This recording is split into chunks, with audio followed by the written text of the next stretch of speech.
This meeting is being recorded. Thanks so much. Okay. Welcome everyone to the second webinar of the NERO Network Cafe. Thanks for joining us for different parts of the world. My name is Nuria Prat, and I will be moderating the session today. Before I introduce the speakers, I would like to give a few indications about the functioning of the webinar and also about NERO. So just briefly, NERO is the European Network on Extreme Fire Behavior. It's a cost action. You can see the link here. NERO is meant to bring together wildfire researchers and practitioners to advance in the current state of science, and is organized in four work groups. One on historical extreme wildfires, second one in process-based analysis of extreme fire behavior, a third work group on capacity building, and a fourth one in communication and outreach. The NERO cost action is for all of you to join in case you have not done that yet.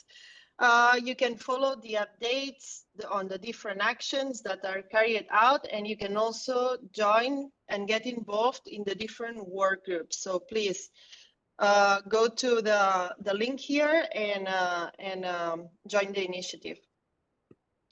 What can NERO offer you? So it gives access to funds for different actions, for in-person exchange visits. There are the short-term scientific missions, and there is the participation to conferences and virtual exchange visits. So if you want more information about that, please check all this is on the website, and you can also contact us in case you need more information. The webinar series takes place in the frame of Workgroup 3, the capacity building. This is the workgroup that Fabio Silva and myself are coordinating. And we have the objectives that you can see here: the exchange of knowledge and experience, to improve technical skills, the researcher understanding of the needs of practitioners, and the co-creations of content and operational tools. And one of the actions that we are carrying out is this webinar series, the NERO Network Cafe, which will run monthly webinars. We will try to establish a dialogue between researchers and practitioners in topics related to fire analysis that you see in this word cloud on the left. And we intend to have discussions of the applicability of novel research. This information will be shared through the different newsletters and emails that we'll share to the network participants, and you can also follow these updates in the social media. So today we have the second webinar, as I was mentioning, but before going to the speakers, just let me mention quickly that I must say that along the four speakers that we have today, we also invited two women practitioners who unfortunately declined to participate due to other commitments today. So I want to acknowledge that as for today, the NERO network has around 27% of women. And this is why I would really like to encourage the participation of women, especially practitioners, to join NERO and get involved in the different actions that we carry out. With that said, let's kick off with the webinar today. So the topic is the operational needs in the face of extreme wildfire events. And we have four panelists that will give an overview of this topic and their experiences as practitioners in different countries. So Portugal, France, Greece, and Germany. And we have asked them to give an overview on the gaps, the operational gaps that exist, and also in terms of training, and to help us understand how science, technology, and innovation can help cover those gaps. So how the webinar will function is we will have the 4 presentations of the speakers, and then we'll have a question and answer section at the end. So if you have any questions, please feel free to send them during the webinar in the chat. We'll collect them and ask to the speakers, or otherwise at the end, you can also raise your hand and ask your questions. We will be moderating that part. Just as you know, we are recording the webinar and it will be available afterwards. So with that, I'll ask Fabio to turn on his camera. I'll introduce Fabio in the meantime. Please, I'll stop sharing. Fabio, feel free to share your presentation.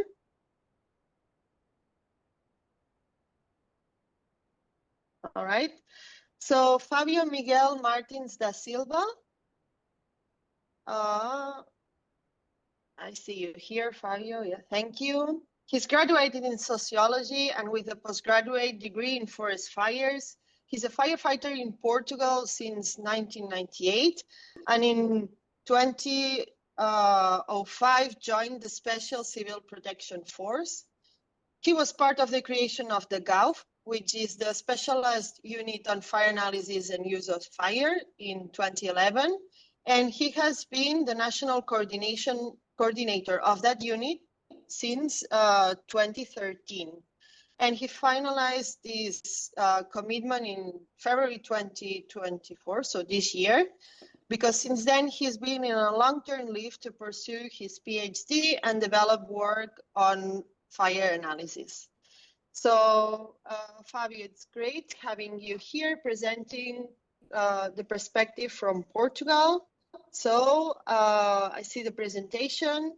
Fabio, please go ahead. And yeah, the floor is yours. Thank you, Nuria. Good morning, everyone. So yeah, today I'm trying to give you as Nuria said, the perspective of the reality of Portugal in the last few years in context of the extreme fires. And mainly I will try to identify the gaps in context of the operational response and also in training. I will try to connect these gaps, trying to identify the way that the science can help and how we can improve more science and try to work together between the practitioners and the researchers. And the end, of course, I think it's very important to make a link with how NERO this project can contribute to cover these gaps and try to implement things like this, like these webinars or other kind of products. So of course I don't have time to explore a lot, and I think it's not necessary, but in Portugal change a lot the fire behavior has in different countries around Europe and around the world. And as you know, we have the specific conditions here because we have a lot influence from the Atlantic Ocean for the Mediterranean, and also in context of our territory, it's very vulnerable. A lot vegetation is very available to burn. In the last few years, we saw different kind of the fire behavior. We saw mainly one kind of the fire behavior that we didn't understand until now, and now also we have some difficult to understand. I'm talking about the influence of the atmosphere in the wildfires. And even when we see the statistic and the number of the wildfires in Portugal, you can see that decreased a lot, but we keep very bad fire seasons. And I wrote here, reducing the number of ignitions, it's not represent that we will have less burn area. Actually, we are seeing the complex phenomena around Europe is the same perspective, but My perspective for the next years, I think we will have the worst scenarios that we had until now, and even if we keep this kind of statistical, even if we can reduce the number of the fires. So mainly we reduced this number of fires after 2017. Here you have the picture of the 15 October in 2017. Only this day we have 50 fatalities in Portugal. And the facts that I can share with you is, has other countries we had large and complex events, unfortunately a lot of fatalities. Now we have some difficult to predict and understand some kind of the phenomena. Mainly, I think the big challenge when we see this kind of the phenomena is to adapt our strategical and tactical response. I think we need to adapt the way that we work into the wildfires. And when I talk about into working in wildfires, I'm talking about before, during, and after the event. I think I'm not talking only about the response during the emergency. So I think we need to understand very well this, I would say new reality from for some kind of the events. And this picture represents one good example of the other new reality. Is this wildfire in Pedrógão Grande was in 17th of June in 2017, and only in this wildfire we had 46 fatalities. So at the end of the afternoon, when we had this kind of the conditions, when we had more humidity, when we had less temperature, we assisted the worst scenario. We lose a lot of people. So when we think that we can predict very well the fire behavior, the next hours, next days, sometimes it's very difficult because now we are seeing not only in Portugal, of course, but we are seeing a different fire behavior. We are trying to understand how the other elements or the descriptors of the fire influence the fire behavior. I think for me, one of the most important lessons learned that I can share with you, that we need to respond for the scenario that we can predict, and not only to the scenario that we are seeing. So I think it's very important we improve more wildfire analysis, put more quality in the field. And what I'm seeing about the gaps, I'm seeing that we are putting a lot of resource into the wildfires. Portugal is the very bad example in this kind of things, because when we have the complex and large event, usually the response is put more resource, even if it's not the right resource. So how we can put the right resource? If we can predict, we need to put the right resource in the right moment and the right place. So I think we can identify in the two different ways, mainly the gaps. I think it's very important we use the review of the scientific literature, and also I think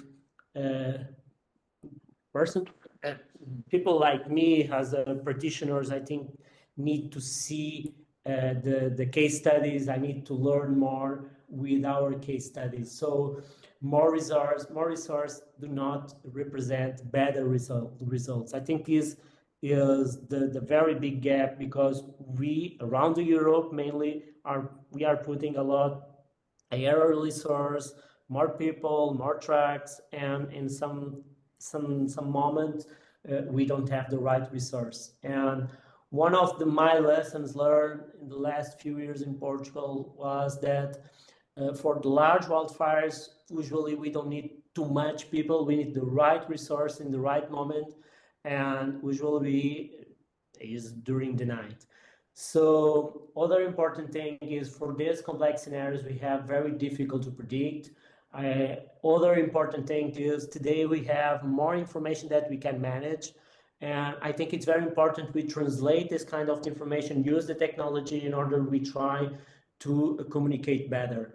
Other important thing about the gaps is, and a lot of literature we can see this, is the multidisciplinary approach is crucial. Specialize the researchers today is a very big challenge because usually we are putting money and resource and tracks and aerial and airplanes, but in the knowledge of the people, sincerely, I can see the real efforts about this. And I think it's very important, mainly the other kind of countries that are having the wildfires today, maybe can help bring us with a different approach. Other important thing here, as we need to improve other kind of information, and I think here the science will be crucial in this process. I think one of the gaps that we have is we are not using very well the scientific production. We need to incorporate in our doctrine the scientific production and try to work together. And work together here it's simple, is practitioner and researchers, of course. So I think that our gaps, we have some faults here. I think it's and we need to equate our resource for this new reality. I think it will be very important. Other important thing is we have a lot of projects around Europe. We have a lot of money for wildfire projects or fire projects, but I didn't see the last few years, and I participated in a lot of projects, and I didn't see the applied science. So here, I think we can work better. I think we need to put the practitioner and the researcher work together since the first moment and try to apply all the science that we are working. Other important thing is we have a lot of information, but sometimes it's very difficult to use. We are imported a lot of information for different territories. Sometimes we need to calibrate this kind of information. Last but not least, I think the worst part of our gaps is the relationship between the organizations. I think is, in my opinion, is the worst problem that we have when we try to develop some projects and some things. So how the science can help in order we try to cover this kind of gaps. I think, first of all, it's very important the practitioners define very well the needs. I think it's very important we make the right questions and try to work together with the researchers, with the universities, with the private companies, and sometimes, because also I didn't say, but of course we need to use the technology in this process. And I think it's very important, this relationship between the practitioner and the researcher, of course, is important, but also I felt that into our government organizations or into the reality of the practitioners, I think we need to identify very well our needs and try to make the right questions. Other important thing is the way that the researchers can help. Conceptually, I think if the practitioner can make the right question and identify the right needs, of course, into the universities, we have the right methodology for the investigation, and maybe into this environment, we will find some hypotheses that we into the field can testing, and of course we will have other kind of doubts. I think is the closed cycle. And when we work together, had this experience with some universities, this work together between the practitioners and the researchers, I think is crucial. I think it's crucial because we as a practitioners into our organizations, we don't have this methodology to investigation. It's not our vocation. We need to work together. We need to implement, or we need to increase more multidisciplinary approach here. So co-production, in my opinion, is crucial. NERO is about this, is about co-production. And I think the key message here is the science, the universities, the researchers need to communicate with the practitioners with the right outputs. So it's very difficult to practitioner understand about scientific articles. It's other kind of the language, and I think it's crucial to translate this language in the common language and the operational language. So adjust the real needs of the practitioners when we will investigate something. So I think it's crucial. We have a lot of projects, and I think that we can improve here. So other important thing is we have a lot of information, but we need to translate this information, and I think here the science, I would say this way, can help a lot. So the last is how we can work in this project in order we try to cover some gaps, use this possibility, this opportunity that we have now in order we cover these gaps. So Nuria already explained it a little bit, the structure of this project. We will have good collection data, we will process this data, and we will try to transform this information with knowledge and try to change something in the field. So a changing experience, training together, and try to create new tools, and in the end, if we can change some procedures, I think that into this project we can do this. I think we need to work in 3 different dimensions. And the first and the start will be about the empirical knowledge, I think is from the practitioners. I think it's very important the practitioner identify very well the needs and try to be more active when try to develop process and put more multidisciplinary approach. And second, I think the science as a scientific approach will be crucial here, mainly because we need this scientific production in order we change our doctrine, in order we improve our knowledge and change our procedures. And last, will be transversal of all this process. We need to use better our technology. This technology will be crucial for our development. And of course, we had today a lot of information, and we need to manage this information the right way. So this is my perspective about this. Nuria, I only failed 2 minutes, sorry. But of course, I'm available for any question, and thank you for the opportunity. Thank you, Fabio. Thanks so much. If anyone has questions for Fabio, please type them in the chat. We'll go to those later in the Q&A. And please, the next speaker, Xavier Joseph, if you are around and you want to start sharing your screen. In the meantime, I'll introduce Xavier. Xavier is Lieutenant and Operational Area Supervisor at the French Fire and Rescue Service, and in particular in the Bouches-du-Rhône Fire Service. He has 30 years of experience as firefighter. He graduated from the National Firefighters Office Academy, the NSOS, and holds a master's degree in prevention of natural and industrial hazards. He leads the wildfire analyst team in his fire department and contributes to build wildfire analysis skills at national level through the National Wildfire Fighting School of Balam.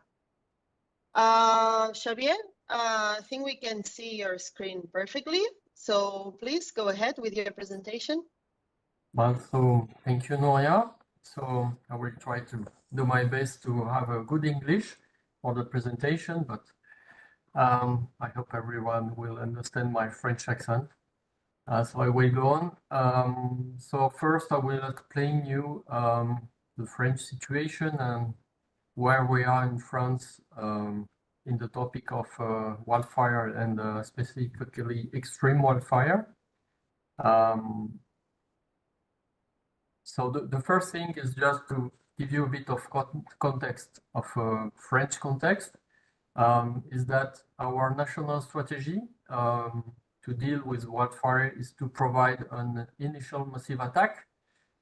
It means that we have to fight the fire during the first minutes. Our objectives are to cover the territory within 15 minutes. It is in my fire service, for example. And in order to reach this objective, we deploy a lot of resources on the ground. And for example, as we have in my fire service, we have nearly 500 people on shift, on duty in the fire station. During the fire season, we can add even 500 more people deployed on the ground only for the wildfire. So this is how we deploy the resources. And for that, our national index and the official things we use to decide about deployment is provided by our weather forecast service, Météo France. And they provide us a fire weather danger, which is an index calculated from fire weather index or spread potential index, which is a specific index developed for the Mediterranean area or the southeast of France. So in France, we can say that our fire behavior is changing these years. We are pretty used in the southeast of France to fight against wind-driven fire. This is not the only one, but the main type of fire we have to fight against. But we can see that these days this behavior are increasing quite a lot, but also are changing because we can now observe some convective fire or convective driven fire. And the last we had, as you can see, were in Landiras, in the southwest of France, which is an area where we were not used that much to have so big fire, and not recently. We had in 2022 15,000 hectares fire, which was most of the time driven by the convection. So for sure, the fire behavior is changing. If we talk about fire behavior, I just share this classification, which is maybe the one the most adopted in my region. As also I'm working on a fire risk project. It is I think the one that made the best consensus. And we can see that in France, the fire behavior is evolving and increasing, and now we are reaching extreme wildfire events, and we expect for the future to have more and more fire with extreme behavior. This is the 2022 situation. As you can see on the French map, is that the areas impacted by wildfire has extended a lot. We had big fire in the north of France. We are really not used to that. But also we had intense fire in the south.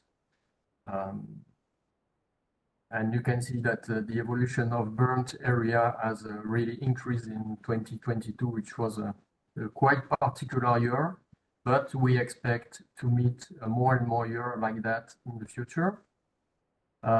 As you can see, we had a study provided by Office National des Forêts and some researcher to project the situation of the wildfire for the future. So you can see that for sure, but everybody I think knew that because of the global warming, we will have an extent of the areas impacted by wildfire.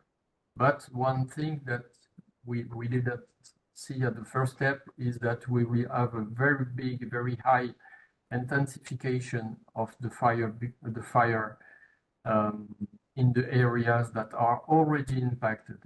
That means that, for the example of my fire service, which is one of the most impacted one in France, we have to get prepared to fight against more and more fire and more big and more intense fire in the future. So that's why we can find some gaps, because as I said, we are really used to train and fight against wind-driven fire. This is the fire type we know the best, and we fight the best, and all our system has been built to fight against wind-driven fire. We also use simulation tools, but these tools today are only developed with wind-driven fire models, spread models. And also we can say that our training today is more focused on the training of incident commander and the incident management process and incident management capacities, more than on fire behavior. But we are working on it because as my fire service was the first in France to develop wildfire analysis, we now have developed a national training about wildfire analysis. So this is the first step for us to improve our training, but we have to go further on this topic. And if we talk about response, as I said, our strategy has been built around wind-driven fire. Actually, today, we don't really have a knowledge, a shared knowledge, or a common knowledge about extreme wildfires. Not for the incident commander and not for the planning section. So today, we don't have specific tools or specific knowledge to anticipate on extreme wildfire. And for sure, we don't have enough information about how we may adapt our response if we have to meet to fight against an extreme wildfire event. And maybe this is due to one main point, is that in France, we don't have really connections between the world of research, of scientific research, and the world of responders. We have really a few connections. I think it is really not enough, and we have to develop this kind of connection exchange if we want to improve the way we fight the fires. So about how can science, technology, and innovation help?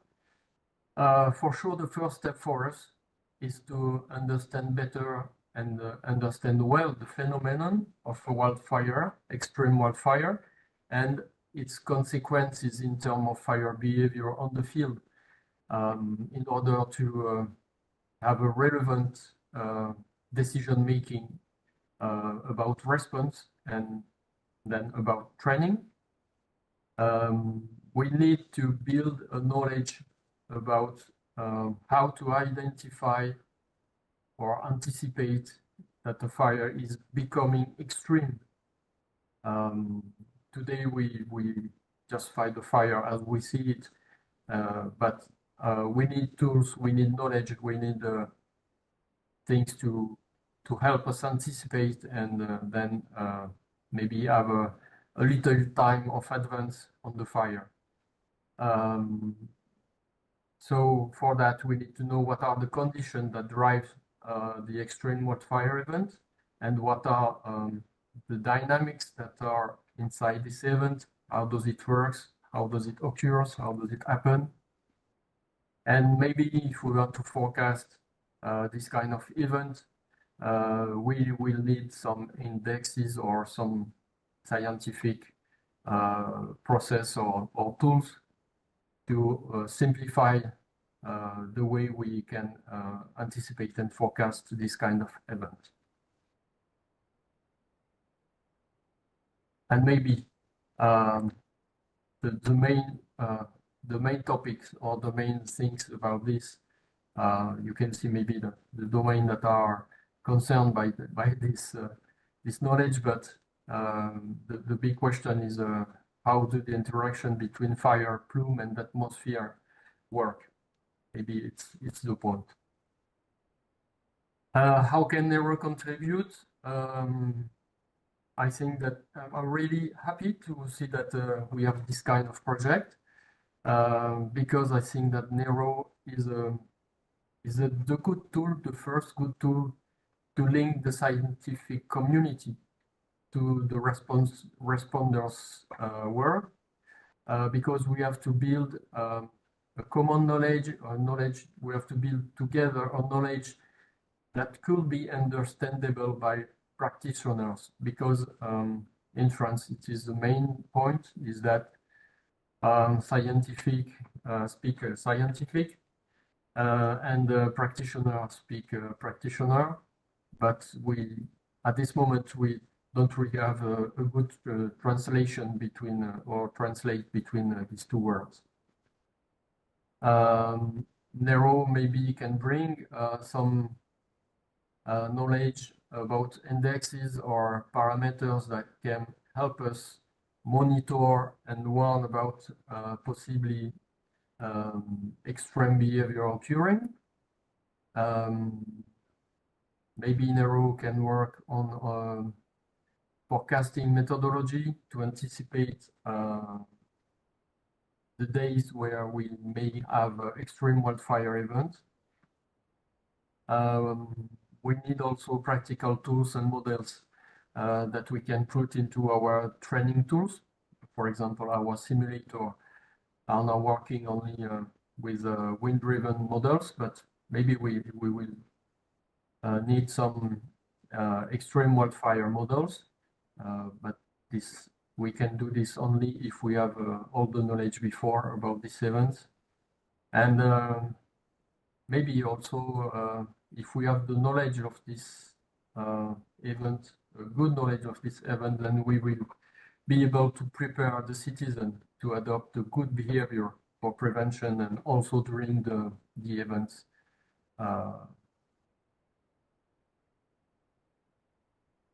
So that's it for me.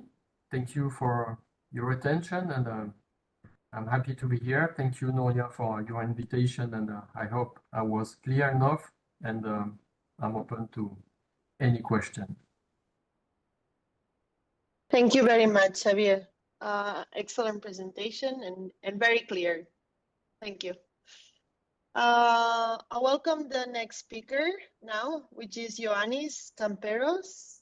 Ioannis, please feel free to share your screen. To introduce Ioannis Dimitrios Camperos, I want to mention that he's a fire captain with 11 years of ground experience in wildfires. He has served in many operational positions as a fire officer in the Hellenic Fire Service, and for the last 2 years he serves in the helicopter squadron as an airborne air tactical group supervisor, following the training provided by the US Forest Service and CAL FIRE. Additionally, he serves as a helicopter hoist operator for search and rescue missions. He holds a certification as a risk management professional from the PMI organization and is currently pursuing a PhD in supply chain crisis risk management using computational models with more than 10 papers published in this research. So welcome, Ioannis. We can see your screen perfectly. So please go ahead with your presentation. Okay. I think it's the content is shared as needed. Can you hear me? Yes, perfectly. Okay, great. Thank you for this opportunity to share our experiences. First of all, we're a team of officers. It's Dr. Iliopoulos, Mr. Koukouzas, and me. It's so good that we can share our experiences from all these great incidents that have hit Greece and also Europe as well. We represent, first of all, ourselves as Greek fire officers. We do not represent the Greek fire service. We want to share the experiences in the field officers. Very difficult times for Greece and Europe. As you can see, I share a first photo of the Dadia fire. We're coming from a very, very difficult year, 2023, with the biggest fire recorded ever in Europe. This incident really pushed the limits and caused transformations for our organization. We also faced a hybrid catastrophe because immediately after this fire, we had the huge floods in Larissa area in Thessaly. So we had to transform our missions and change from forest fires to search and rescue. This is something that we should consider as first responders in all European countries. So let's start addressing the questions. What are we trying to change for better effectiveness in fighting forest fires in Greece? First of all, what we are trying to do better this year is that we try to establish a better cooperation with the Forest Service and municipal authorities, because the previous years their participation was rather limited. It was their own request and also our request. So now we have a better platform to cooperate with these agencies and involve them more in the fire incidents. Also, there is a major effort in many levels to manage the fuels around villages and near the forests.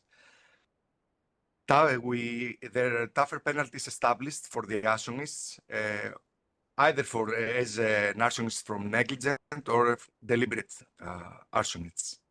There is an obligation to clean up lands in residential areas from the residents. This was also established in the previous years, but now it's really reinforced. There are penalties that have been issued to civilians that have left their residences uncleaned. This is mostly triggered by the Mati catastrophe in 2018 with over 100 fatalities when the fire went through a small town in a seaside area in Mati and really changed the whole culture of the society and of course of the Greek fire service. Also, we have new operation plan with activation of airborne means in cases of emergency without a request from ground command. This is done in order to minimize the response time of the aerial resources. We also change the position of fire patrol vehicles depending on the new disaster resulting from the burnt areas of the last 5 years. We try to incorporate UAVs for surveillance in hazardous areas, knowledge and assistance from fire brigades of foreign countries that are pre-positioned in our country. This is a major program that has started from Greece. I mean, Greece was the first country that hosted pre-positioned resources from other countries. It had great success. It also it's better for cultures to incorporate and to boil together. Setting up a special forest firefighting operation team. It's called the MOVE, Forest Commandos, as we call them here in Greece, with the responsibility of doing backfires and using burnout techniques. Also, for the first time this year, we had a 3-day training seminar for all officers on forest fires, and not only for the heads of the fire service and the officers of the fire service, but also of all the other organizations involved. So let's talk about the gaps and what we have spotted that could be improved. First of all, we should say that there are many improvements done in the Hellenic Fire Service in the last 10 years, especially in the last 5 years. There is a great cooperation regarding training between the Hellenic Fire Service and the United States, the California Fire Service, and the United States Forest Service. There are many officers that have traveled to the United States and have taken the know-how and experience from there, and training and the certification regarding specific roles in major fire incidents. However, there are many things that could be improved, and some that we address here is, for example, there is no unified authorities responsible for the whole cycle of forest fire disaster. Prevention and restoration is the responsibility of Forest Service. However, suppression is the responsibility of the Fire Service. There is an attempt to make this better by joining all these services under the Civil Protection Secretary. The fire brigade must coordinate forces coming from other authorities like Forest Service, municipalities, civil regions, volunteers, police, armed forces, coast guards, and many others. That is maybe the greatest challenge for the officers, because there are different operational timeframes, legal framework, operational knowledge and training, I could say culture, even the radio frequencies are different. You can imagine what is going on. And as the incidents become even more complex and are extended in time, because now we can see fires that keep up burning for over a week in Greece, like the Dadia fire, even more organizations are called to join in who maybe have never joined in a crisis incident.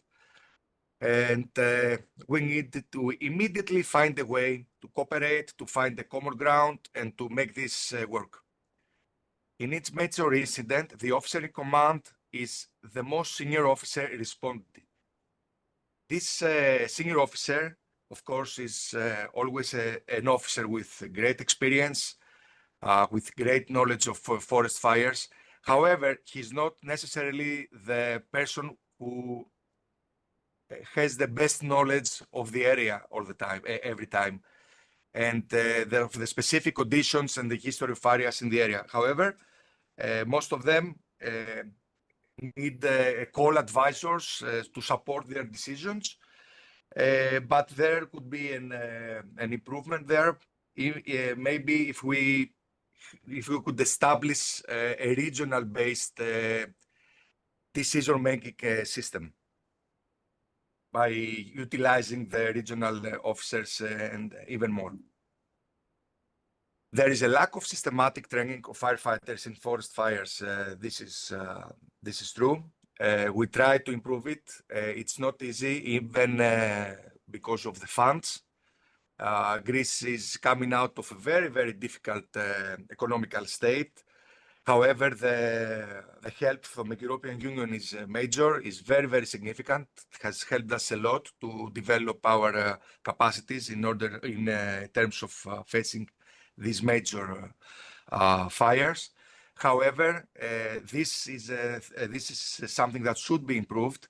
However, the problem is that the same firefighters, most of them, are also civilian firefighters for compartment fires inside the towns. There is a lack of general and specialized scientific staff. For example, foresters and meteorologists. We have this specialized scientific staff, but we believe that we need, for example, more pyrometeorologists, people with even more specialized knowledge on fighting fires. Also, the fire brigades in Greece has over 3,500 vacancies, with a median age averaging between 45 and 50 years. This leads in standbys, in orders of standbys, people coming back from resting hours, and in some very difficult cases, suspension of vacations. That means that people who are taking 5 days or 10 days off with their families are called back in major incidents. Last year, we had this state 2 times. People are coming back. They have to leave their families in their vacation resorts or their villages and come back to help. I think this is something that has been incorporated in Hellenic fire service culture. It is rather accepted. However, it's something that we all believe that it's the last line of defense, and we shouldn't use it as often. We should develop our capacities in order that this should not happen as often. Talking about the standby orders and the suspension of staff vacations. The regional coordination operational centers of the fire service are understaffed, with a shortage of experience, facing challenges in mobilizing, coordinating forces to extinguish major fires. This also has to do with a general understaffing of our organization.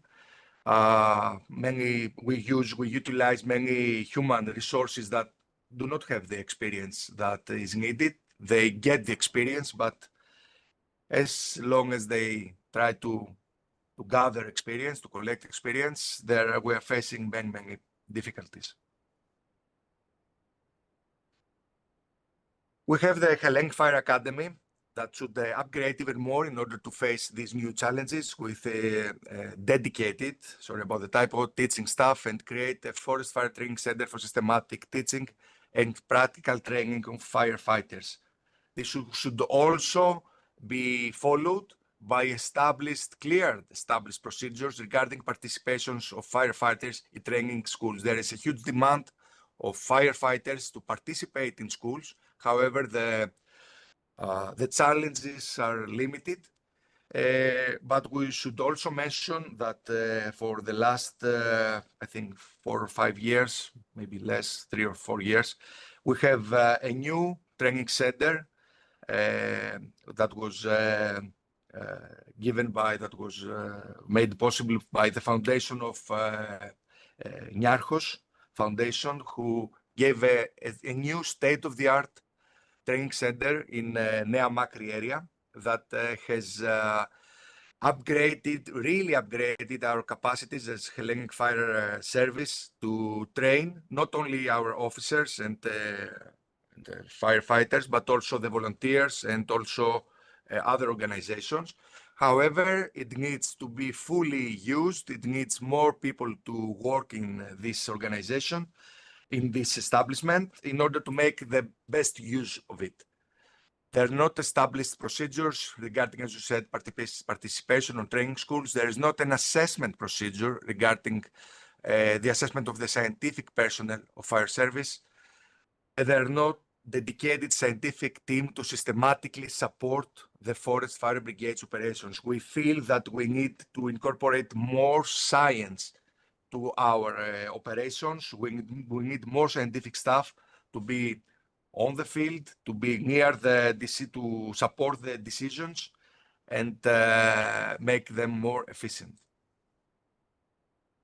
We need more pyrometeorologists, as we said before, and we also need to make procedures to establish them in order to record the best practices and lessons learned from every past incident. This is something that we do not really do. We should do it. We do not need to invent the wheel every time, and we do not need to rely on personal experiences and personal skills. We need to learn from the past and from mistakes from the past and from efficient decisions from the past. Operational centers usually do not have visual contact with active incidents and face problems in radio communications. This is a huge problem, communications. We try to solve it by establishing digital communication systems. It's not working yet. So we have spotted this problem, and the fire service itself is trying to make it better. However, if we have many organizations, many different organizations, you understand that gets even more worse. There are many aerial means for firefighting incidents, but for large forest fires, we need heavy airborne means, which are limited. This is a challenge that all the European countries, and not the European countries, maybe all the countries in the world are going to face. The fires are getting in more northern countries, so the resources available for leasing are limited. So it's going to get even more challenging for countries like Greece to be able to get their hands on them, because more countries are going to need them and are going to pay for them. We try to make this problem less of a problem for us by getting more operational means, by buying them, by getting them in our fleet. We have ordered through a YES program, a great funding program from the European Union.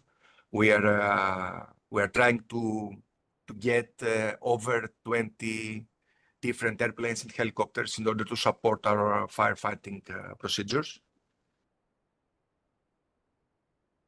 So, how science can help?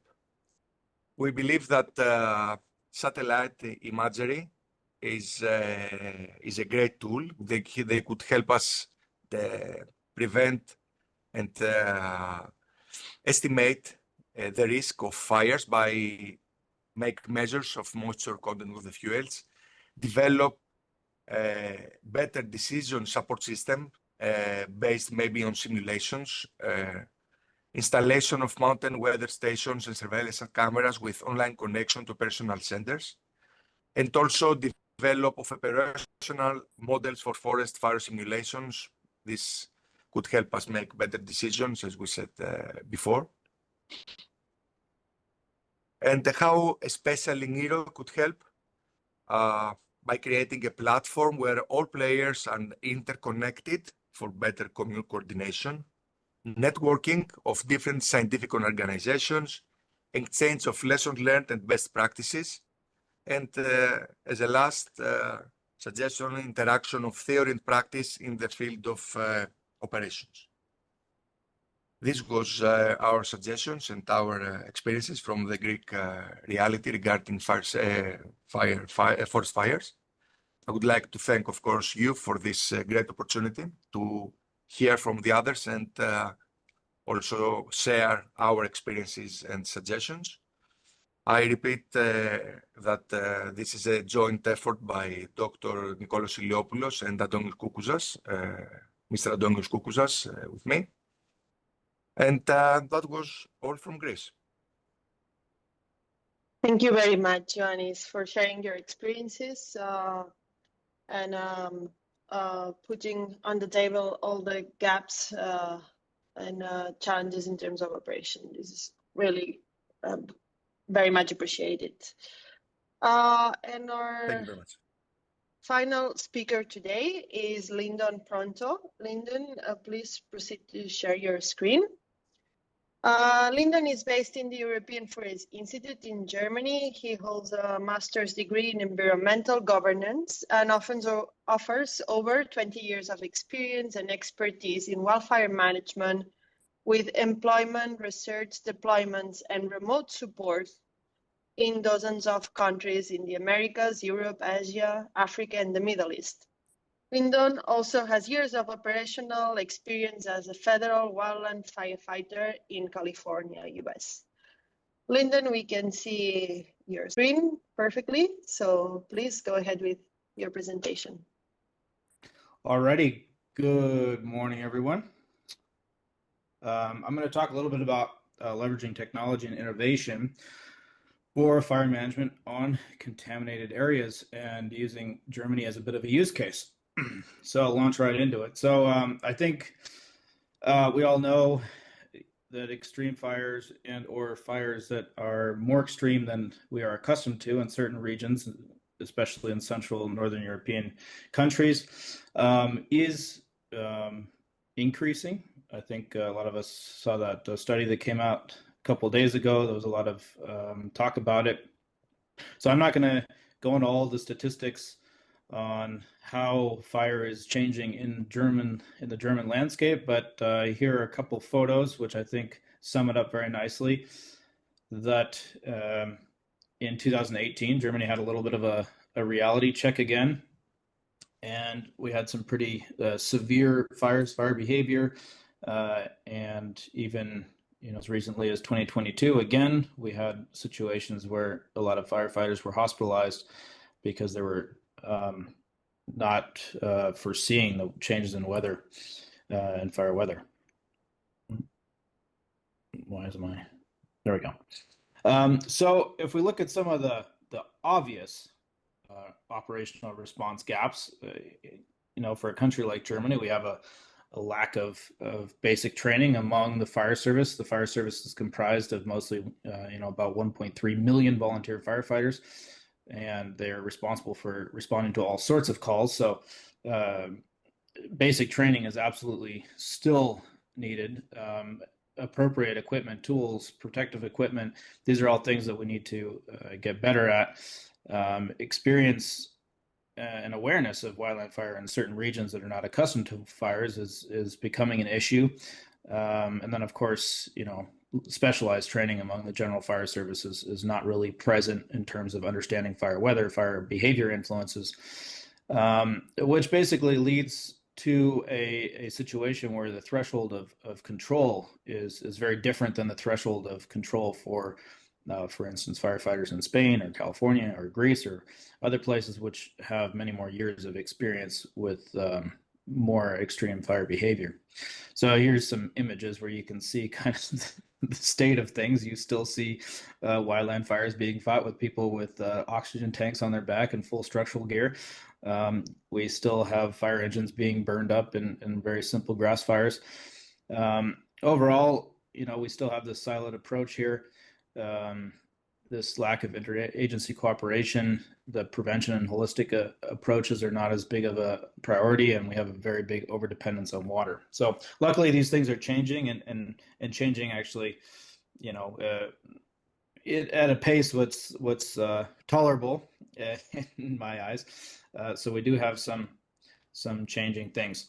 In any case, this setting kind of inspired us to put our heads together and think about a project. So myself and Alexander Held, who's also in this call, we thought of a project. Okay, if we could come up with the perfect project, how do we design something to enhance fire management across Germany?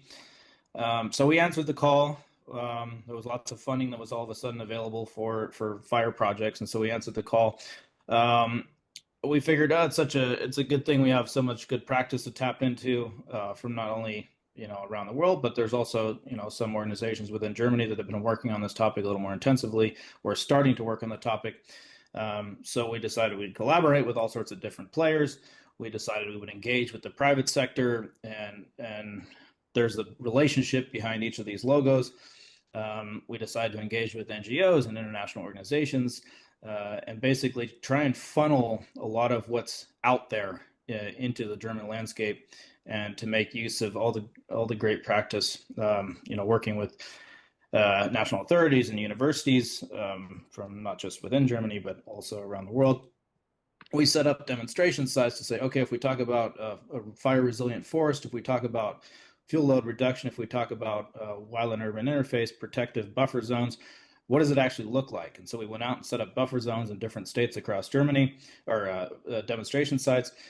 We produced all sorts of training content and handbooks, and then not only just producing it based off of good practice from around the world, we also then conducted trainings from everywhere from volunteer fire services to foresters to alpine farmers who use traditional burning. We led study tours and expert exchanges in several different countries, from Croatia to Poland to Spain, France, Portugal. We also got involved in some operational scenarios and provided support, liaise, brought actors together. We talked to the people, we talked to the media, we got loud in every way possible we could. We engaged in policy support, which started, anywhere from state level or county level all the way up to national level working groups. However, we realized that we also had this little problem that kind of undermines a lot of this, and that is that 2% of Germany's landmass is contaminated with unexploded ordnance, which means all these traditional good practice things that we observe, all these lovely things that we heard about, or not so lovely things in terms of gaps from the last few presentations, we cannot go direct on most of the fires that actually occur. We take Brandenburg, for instance. You see that map on the right there. That's a pretty big area of contaminated areas, and this is also the most fire-prone state in Germany. So over 500,000 hectare of area is contaminated in Brandenburg alone. Then we realized, well, this isn't just a German problem. We have Lebanon. This is some images from recent months of the conflict and white phosphorus and all sorts of issues related to wildfire and how much area is burned along the borderlands as a result of conflict. We've seen also a couple of years ago in Slovenia that the largest fire in Slovenia's history also detonated over 500 World War I era bombs, which complicated fire suppression activities. We can look at the situation in Ukraine, whether it's Chernobyl and the radiation areas where you can't disturb the soil in direct attack or traditional suppression methods because of the radioactive contamination stored in the soil. Or if we look at the fires resulting from conflict and how do you fight fire in an area that's completely littered with live explosives. So what do you do about, we had the obvious operational response gaps. So what about the what the hell do we do now ones? And so we started looking for solutions around the world. And basically, the best thing that we could come up with, if we looked at the, whether it was in the US, there's one page in the Incident Pocket Response Guide that sums up basically, if you didn't drop it, don't touch it. So this is about as sophisticated as it got in terms of operational response to wildfires burning in areas contaminated by unexploded ordnance, for instance. So this is where we figured, well, there's one thing that really bothers us, and that is not only do you have this issue of, you could do risk assessment, you could decide, well, is it really worth fighting fire in this area? What's actually threatened? Do we really need to fight a fire that's burning out in the middle of some, forested area that's not threatening any settlements? Well, that's not really the case in Germany. We have a wildland urban unexploded ordnance interface issue here, which basically amounts to a no-go zone. So your helicopters, your planes, your hand crews, your engines and heavy equipment basically have to, cannot normally engage as one might normally engage with such methods. And if you look at this map here, the areas outlined in red are areas of contaminated areas of unexploded ordnance. You'll also notice there are homes, settlements, towns, villages that are directly adjacent to these areas. So in principle, according to the laws on the books, if these houses were on fire, you would not be able to go try and put them out because they're within a 500-meter safety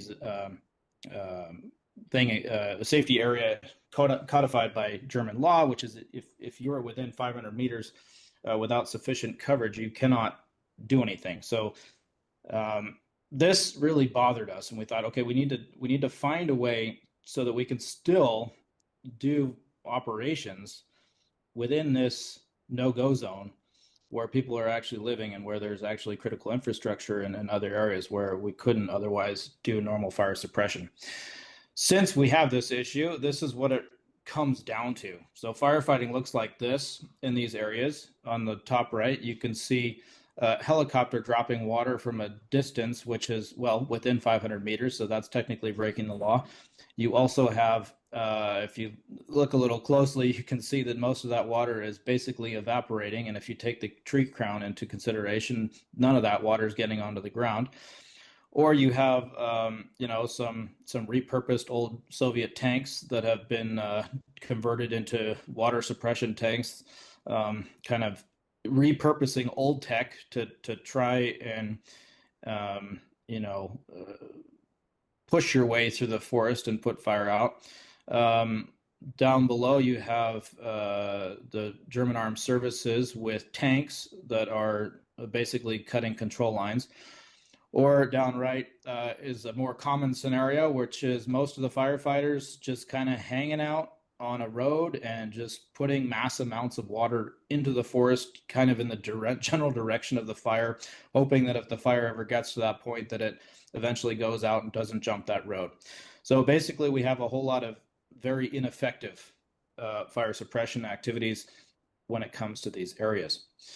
So, as some wise people once said, if you can't fit an idea on the back of a cigarette box or a napkin or something like that, it's probably not a good idea. So, we sat down and we started scribbling on some paper. This was the version 2. The first version was, in fact, on the back of a napkin. Anyways, so we started to think of, okay, if you think about wildland firefighting and we think about extreme fire, we are beyond our threshold of control. No more planes, no more water, no better trained firefighters. We cannot fight extreme fires, but we also cannot do direct attack on fires in contaminated areas. So we've kind of peaked on our innovation on fire suppression tools. And so we started to think about, okay, well, if this is really the situation that the most effective method for firefighting is still basically a hunk of metal attached to a stick, then, well, some people will say, well, what about aircraft? Well, yeah, but aircraft is great, but you still need to follow it up on the ground. And so the most effective thing for putting out fire on the ground that we have is a hand tool.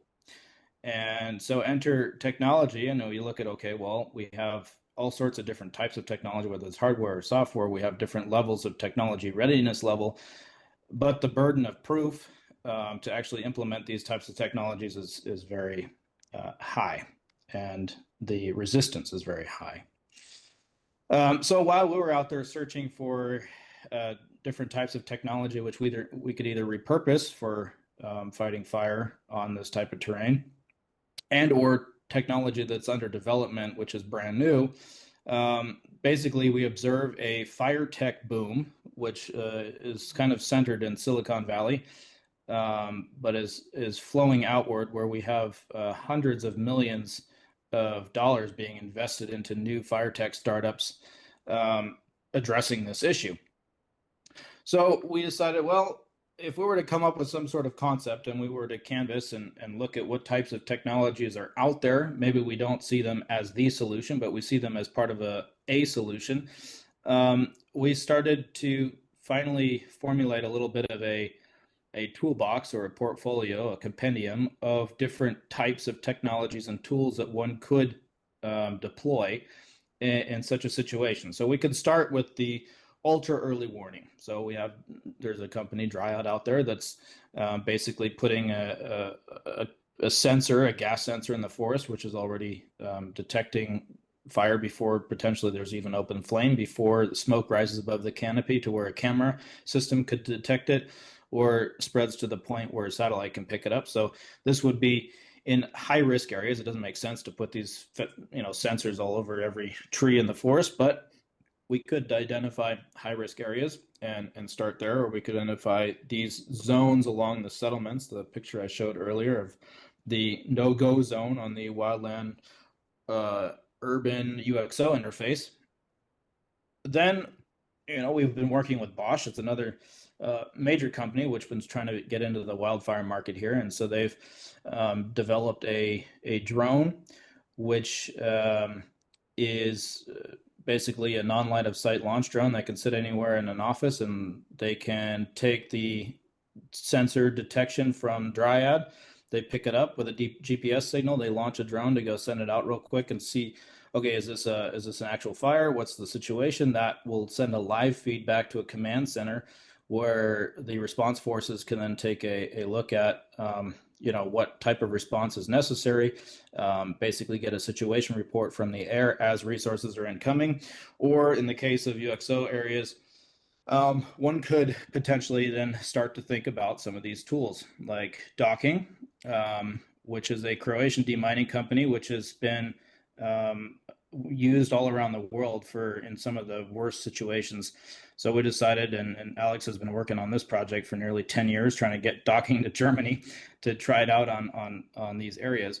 But we figured out, okay, well, not only does it demine, but it puts a real nice fire line in, which basically takes the place of these things can work faster than hotshot crews. So why isn't this being considered? Then we could look to, drone amplified with the Ignis system for precision ignition. So if we have a robotic unmanned solution, which can be controlled from over a kilometer away, and then we send in an Ignis drone or, a drone for precision backburning, one could do the big box strategy.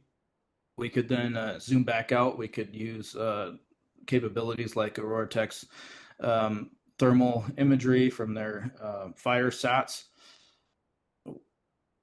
and so on and so forth. So there are many tools. I didn't list all the potential tools in the toolbox, but we have finally a little bit of a success story in Brandenburg, where basically we have managed to help convince the government to invest in technology which is basically used for something else but could be repurposed for wildfire.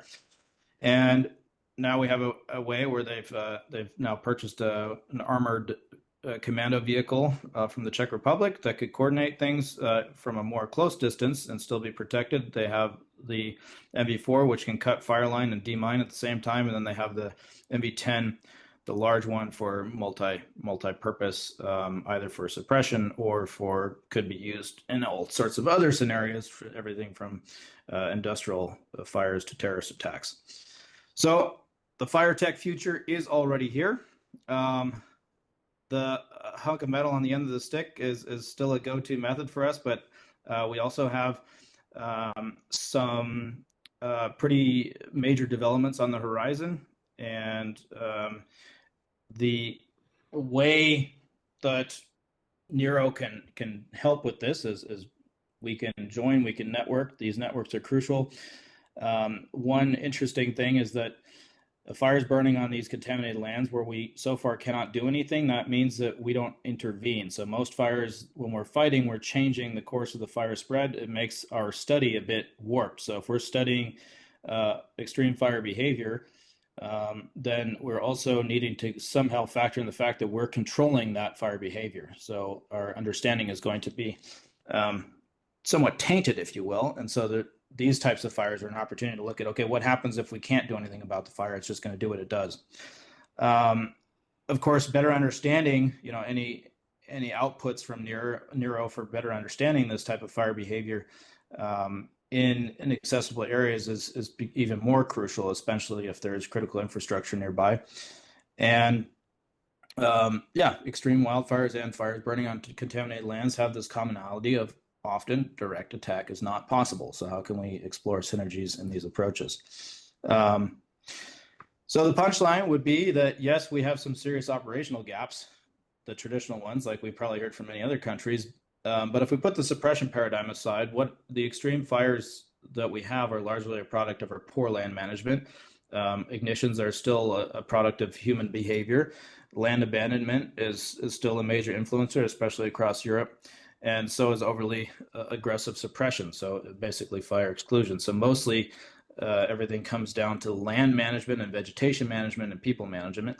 And technology and innovation do have the capability to revolutionize fire, as we're seeing. However, leveraging fire tech for prevention and land and vegetation management is the key to addressing the root causes of our extreme fire issues. And so what this might look like is, of course, a very interesting combination of low tech and high tech for fire prevention. So those robotic flame throwing dogs that we were all laughing about, well, they are potentially part of the solution. These high tech things, which we thought are way on the horizon, are actually needed for some of the scenarios that we're facing today. Thank you very much. Thank you, Lyndon, for sharing the insights from Germany. I would ask now all the speakers to turn on their camera, and yeah, Lyndon, stop sharing. Thank you very much. Thanks all for giving these clear perspectives from your countries. I think there is an alignment with all the speakers that we need to adapt the response strategies to these more extreme events and also provide specialized training. Some countries are already working on that, and this was also mentioned.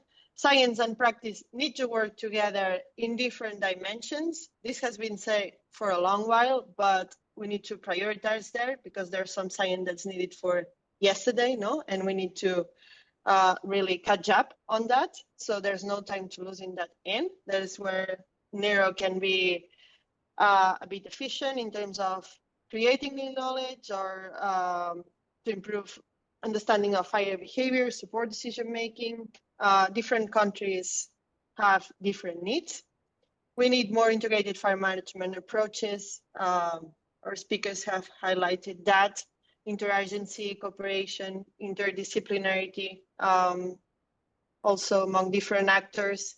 And Lyndon has set the scenario, no, of how additional challenges, no? We have the extreme wildfires event, but there could be additional challenges that turn large emergencies into multi-emergencies or cascading emergencies. This is obviously an added layer there for different parts of the world. So thank you very much for all these inputs. We have now time for a couple of questions. And we have asked the participants to share some of the questions when they registered. So thank you for those that have shared those. And also feel free to include questions in the chat. I think we have a couple of interesting comments in the chat that I will use. First is for Ioannis, but I think this could be also for other countries. And it's how to exploit the lessons learned that's from people from the ground, how to make those useful. So do you believe that setting up technical analysis procedure mechanisms not related to the judicial process is critical in this case for Greece, but also for different countries, how we scale the lessons from the ground, no? That they are useful to make decisions? Yes. First of all, the lessons are not all from the ground, because I'm going to speak as an aerial coordinator. From the air, from the helicopters, because we need helicopters in order to coordinate. We experience a better perspective, a better view of the fire and of the incident. And we also have many lessons learned to share and give feedback for the strategies applied on the ground, because we do not decide, we just apply the strategies from the ground through the aerial resources. It is very, very important to have a platform, to have a system, to debrief the incidents, to collect the information, to see what was effective, what was not effective, and be able to incorporate that into the training of the resources, either of the ground resources and, of course, of the aerial resources. I don't know if there is any other dimension to the question, if you want me to answer more specifically. But there is a huge need, and this is not always easy. It's not easy to locate, to focus on the good and the bad things, because there are resistances in the systems and in the organizations, in humans, because organizations are humans. There is always a resistance to accept that something could be done better, and also to maybe to feel responsible even for not a bad part, but not for the best decision that could be made. We want to work more on it in the culture of aerial means. This is more established because there is a very, very narrow mistake margin. So these things have been already established, and this is something that I can see even more clear now, because I'm coming from the ground and I can see the differences, and I can clearly see that there is a need that incidents should be debriefed after the end of the fire. There should be a debriefing. There should be a clear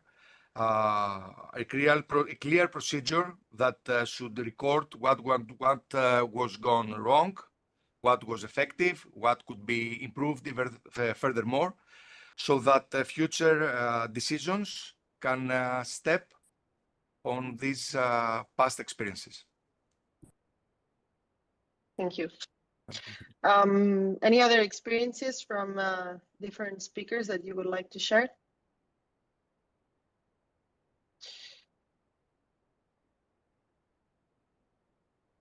Okay.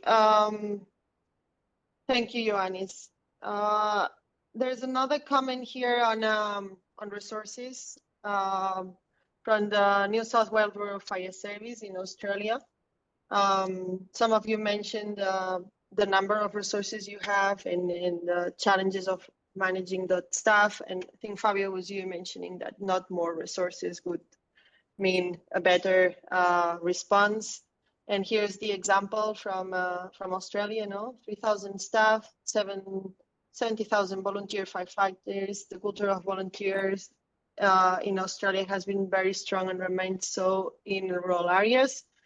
Our volunteers are well resourced and support, and are essential for keeping the community safe. Perhaps a model for other countries. Do you have any experience or comments you want to share there, Lyndon? Yeah, I mean, it's also kind of comparable to the amount of volunteers we have across Germany as well, and I think it's very easy to tout the number of firefighters one has, or the number of trucks or airplanes, or how well trained they are. But in the end, if we're talking about extreme fire, none of this does us any good unless we are okay with monitoring these firefighters who are volunteers or professionally trained. If we are looking at the most extreme fire situations on the planet, if we take California or the West, for instance, I mean, these are, some of the most trained, qualified, firefighters on the planet. The levels of fitness and the amount of experience that many of these people have, the amount of money that's poured into that, the tools that they have at their disposal, from 747s or whatever, it's still fires in California or fires in Australia that we still read about in the headlines every year. The loss of firefighter life is, that we experience in the U.S. is, for instance, absurd to some other contexts and countries where they say, how can you accept that amount of loss of life? How can you accept an average of nearly 20 firefighters dying a year on wildland fire? So this really gets back to this paradigm shift where we cannot be suppression oriented. If we want to do anything about this fire situation that we have to take a giant step back. And I think that, especially in a project and in an endeavor like NERO, where we're really focused on understanding extreme fire, where we're really focused on those extreme fires, we cannot run the risk of losing sight of, okay, what are the root causes of these extreme fires, and what are we doing to address those? And in most countries, the fire service is not responsible for the measures that are required to address the root causes. That just has to be said. That they are not responsible for putting fire in the landscape. They're not responsible for fuel reduction. They're not responsible for interagency liaison coordination. They're not responsible for conducting training with farmers, with foresters, with all these different stakeholders that are involved in the landscape, which are either the main source of the fires, or B, are most impacted by them. So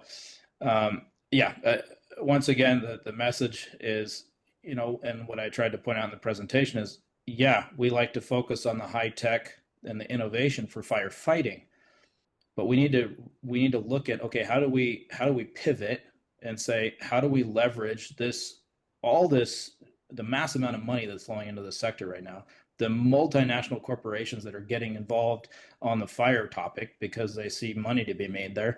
How do we pivot the conversation and say, look, maybe we'll revolutionize firefighting, but we need to revolutionize fire prevention. We need to revolutionize fuel management. And that's why you look at a company like BurnBot, and they're getting tens of millions in contracts, not just venture capital funding, but within 2 years, they're getting tens of millions in contracts because nobody is out there willing to do the fuel management. Nobody's out there to actually reduce the fuel in the landscape.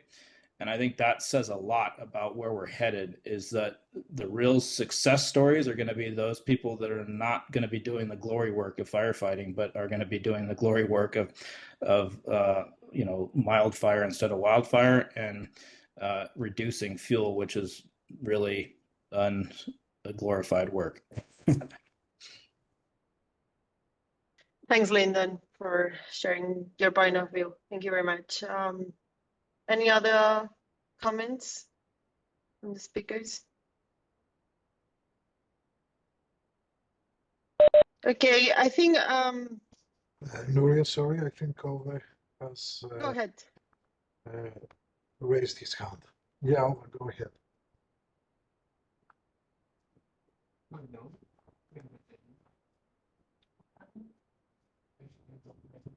Ove from Norway. Do you hear me now? Yeah, we Yes. can hear you. Okay. Just a quick suggestion also from our side regarding both the prevention and intervention work on forest fires. In our region, many years ago, we started to recruit people actually being forest owners or working within the forest industry to be our seasonal workers for dealing with forest fires. And we find it has been quite a huge effect on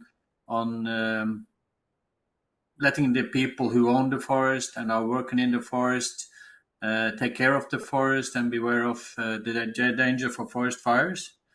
And when we have given them this training for many years, I think now we are at the level of many of the seasonal forest fire personnel in our region even is better than the actual or structural firefighters in dealing with issues like this.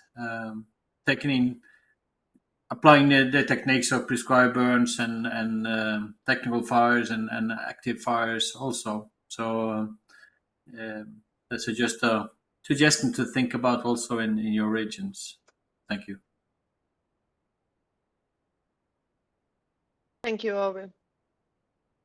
Is there any other hand raised? I don't think I can see it. Theodore, just in case, just let me know. Yeah, it's Gabriel Xanthopoulos from Greece. Yeah, go ahead, Gabriel. What I wanted to say is what I have written in the chat. That is, in many cases, we are seeing correct suggestions, but through a civil protection approach. And this does not take us away from the real need to equally look into prevention, not in the sense which has to do with drones and cameras and super duper new sensors, etc., or satellites, which is fine to use, but in understanding that in the long term, if we do not manage the landscape, if we don't have people on the landscape, if we don't put emphasis in how to prepare the landscape so that we reduce damages, but even allowing some fire to happen on the landscape, at the end we will, even if we are very successful in stopping fires, the outcome will be explosive fires. And this is what we are actually seeing. Part of this is not the climate change problem. That is that we do have, there's no question about it, occasionally extreme conditions. Is what is there in the fuels, the energy output that these fires produce, because the fuel is there and there is a continuum on the landscape of vegetation because of the abandonment of the landscape. And all these have been more or less, the warnings have been there from what happened in the United States after they started introducing the 10 a.m. policy and so on. And now we are seeing it in other parts of the world. If you look in the international statistics, you will see that the overall burnt area does not increase. What is happening is we have extreme fires because we reduce the burn area. If we see what happens in the countries which are less advanced, meaning Africa, other areas, they do have fires, but they don't have the extreme fires. The extreme fires happen where we have been successful with firefighting so far. So we need real prevention, real work on the forest. And I will give you one example here in Greece. We saw the idea that we need to put everything into one organization under civil protection. Civil protection doesn't understand this. If we remove the forest management agencies, the landscape management agencies from the picture, and we put everything in civil protection, you are seeing it now in Greece. The way they approach it is they don't care really about the forest. They care only about reducing the fuels. And the forest does not function as they think it functions. It's not a factory. It's a living organism. So we have to take this into consideration. If we are talking about larger resources, they're not going to work. We know that. Huge airplanes or huge helicopters cannot be the only solution. And if we look into the costs, and you say in Greece, for example, we have more than 100 million euros for aerial resources per year, and we cannot find 10 million for having new foresters in the Forest Service to do real prevention work, then we are not really looking at prevention the way I feel it should be. So all these are important. The suggestions of Ove from Norway are in the right direction. We do make some steps in that direction, but we need exactly the people in the Forest Service, the investment in the forest management, in order to see the outcome on the other side. Mm-hmm. Thanks, Gabriel, for sharing your perspective. Any comments from the speakers about that? Yeah, I have. I completely agree with Greg, of course. And I only want to add that, of course, even if we do very well the prevention, we are answering something. Is one kind of the response. The problem, of course, that we need to put the value in the field. We need to put people. We need to change our landscape. And I don't have any doubt that, and we have some experience, mainly in the United States and other countries, that when we have very good success in the first response, in the fire suppression, even in prevention, we don't manage very well the land. Because, for example, in Portugal, if I want to manage as a prevention of the wildfires all the landscape, it's impossible. It's not sustainable. So I need to change the public policies, and of course I need to improve one kind of the economy, primary sector, of course, and in this way, of course, naturally we will reduce the kind of the wildfires, the number of the wildfires, and the fire behavior that we already have. Now, I completely agree that this subject about the climate change, it's I try to say the right word, because of course it's not the main problem. The problem is my territory is completely vulnerable because my economy changed a lot in the last few years. I don't have people in the rural areas, so I don't have value in some places. So it doesn't matter if I will put more money and more airplanes and more fire suppression, even if I will make perfectly the fire prevention, I will fail if I don't change the economy in the rural areas. So I completely agree, but I want to add that, of course, it's not my competence. I don't know nothing about the public policies, but I know that doesn't matter if I will put 2,000 firefighters in the large wildfires, because it's not the right answer. The right answer is change the landscape, but not only with the prevention. We need to change the landscape with the one economy approach, I think, because in this way it's sustainable. This is my comment with the Gravel's comment. Thank you, Fabio. Okay, is there any other hand up? Which I don't know if I see. In that case, I don't see any. I have a final question for all of you. And it's, in your opinion, what is the relevant science that needs to be translated into practitioners to use? We've mentioned that there is science available there. Sometimes there's the challenge that it's not accessible for practitioners in the ground. So in your opinion, what would be the science that we would need to prioritize in making the connection? Because this is an action that NERO can help in doing right away, let's say. I'll first perhaps, I see Gabriel's hand. So Gabriel, do you want to go first, and then if the speakers can also share their perspectives? Go ahead. I think it is important that we have all sides of science. It's not one versus the other. But what is important is cooperation with the people in the field, both the fire service, the forest service, the civil protection. Right now, as it has been pointed out already, there is a lack of real cooperation. We need the scientists, the researchers, we need to be close to the firefighters. We need to be on the side.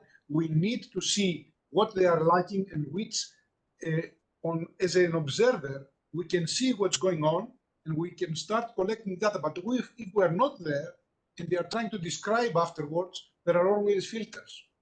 Whereas if we are there, we are getting the data, we notice where they have the difficulty, where they cannot provide answers, on what we need to do now. That's when it will create the thinking. In my life, there has been a time when I was quite close to the fire suppression mechanism and the fire prevention mechanism. and it has been very enlightening, very useful compared to being on a silo and trying to judge from the outside what's going on inside. Thanks, Gabriel, for sharing this point. Lyndon, go ahead. Yeah, I mean, I feel like we've been having this discussion for so many years now about how, science needs to be more accessible and how, scientists need to understand what practitioners are doing and what they need and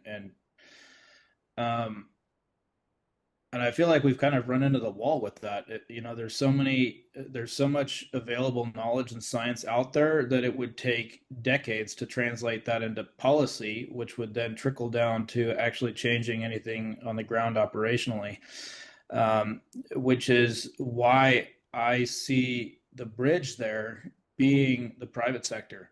And I think there's an allergic reaction that I think that research institutions that the academic community gets when a company gets involved in a topic, and they obviously have commercial interest. That's not deniable. But I think we also need to acknowledge that you take a company like, I don't know, call it Bosch or Rosenbauer.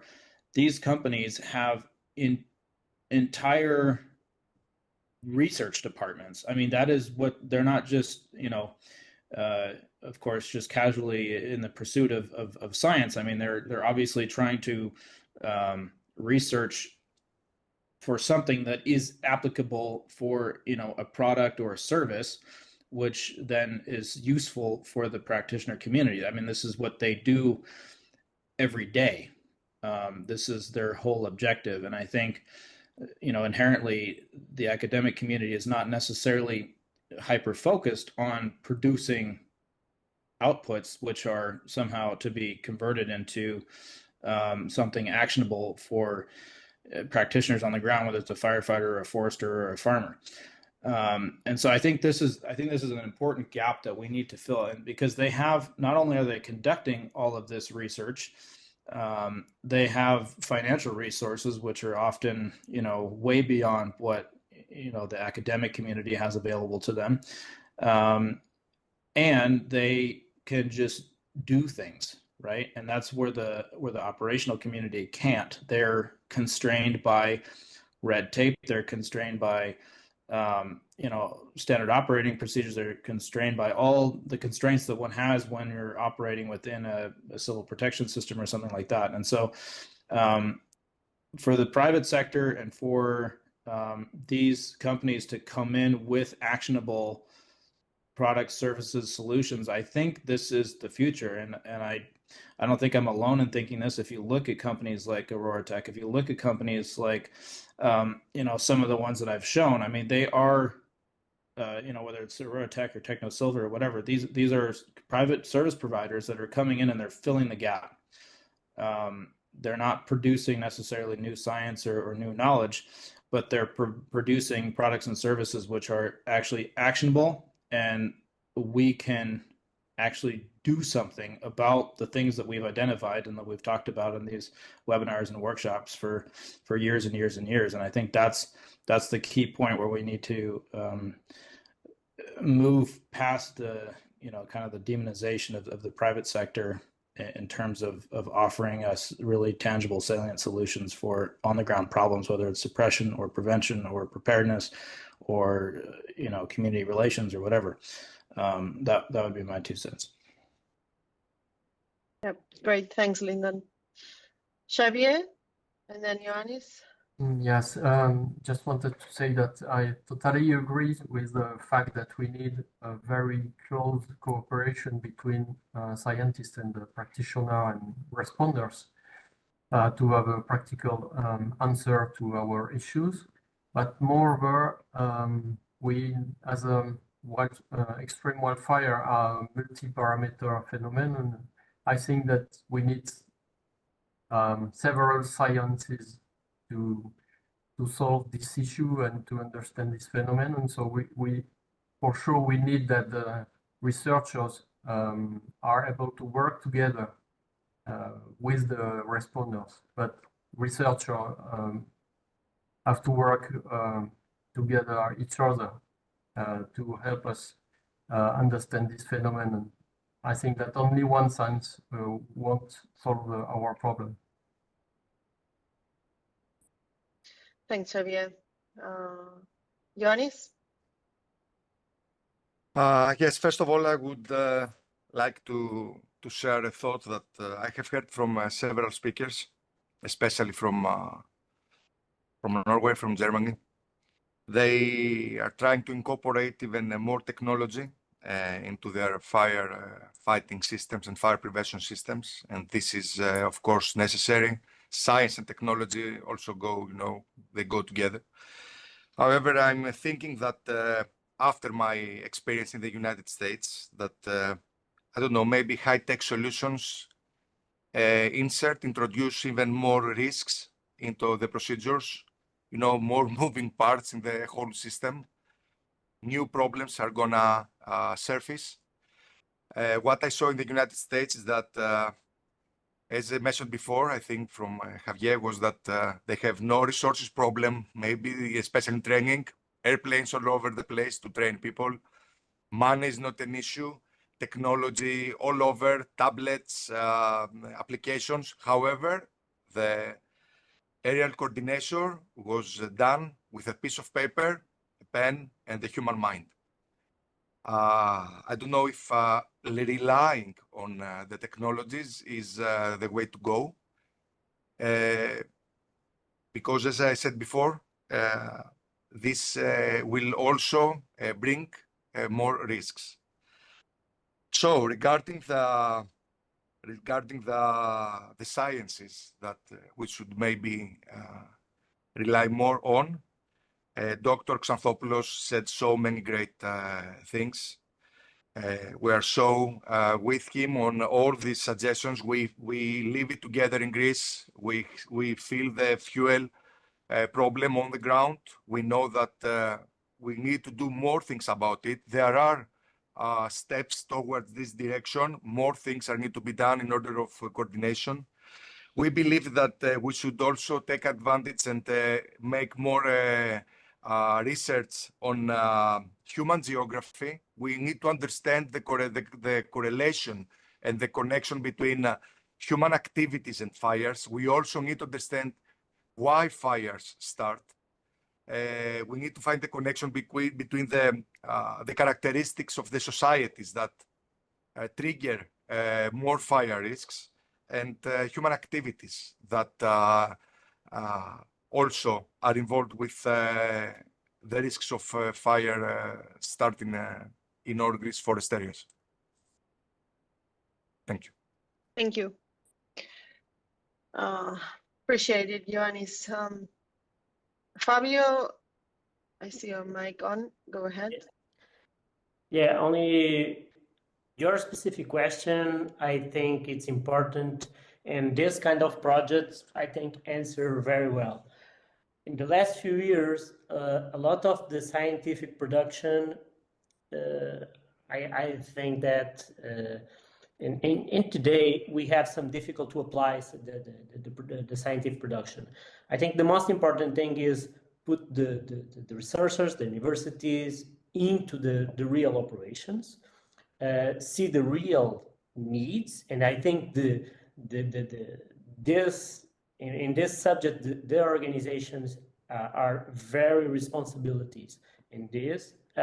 Also, because some researchers work the entire life in the forest fires and sometimes never seen one wildfire. So it is very important this kind of the relationship. But I think that organizations need to open the doors for this kind of the relationship. The way that I see that the technology can help in this process is as a tool. And I believe that when we don't control very well this tool, we have more problems than solutions. So in my opinion, the most important thing is qualify the people, qualify all the people on the ground. And in this case, my example for your question is a lot of countries are importing indexes about the fire convection, fuels, things like that, and usually don't work in the real subject. And the way that I think that NERO is important here is because we are collecting real data, and after that we are able to work in the real subject. After that, the science will be applied, I am sure, because after we use the real subject and work together with the real practitioners that work in the field, after we will have this, after we will use and we will apply the science. So doesn't matter the real subject. I think the concept, we need to define very well the concept and the way that we use this kind of science. I think it's important. Thank you, Fabio. I think this is also a great closing comment for the session today. So I would like to thank you very much, all the speakers, for giving your insights and your perspectives and your views from your experiences. So this would be a very good basis for the following webinars that will be produced under this series of NERO Network Cafe. And we'll try to address the gaps mentioned here today. So a big thank you as well for all the participants for staying with us for these 2 hours.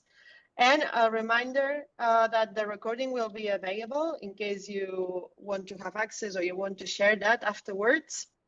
There will be new webinars announced, probably the next one in a month's time. So make sure to follow NERO, join the network, join the work groups if you are interested in any of the initiatives, and please stay tuned. Thank you very, very much and have a fantastic rest of the day. Thank you. Bye. Thank you. Thank you. Bye, everyone. Thank you. Bye. Bye. Thank you very much. Bye-bye. Thank you.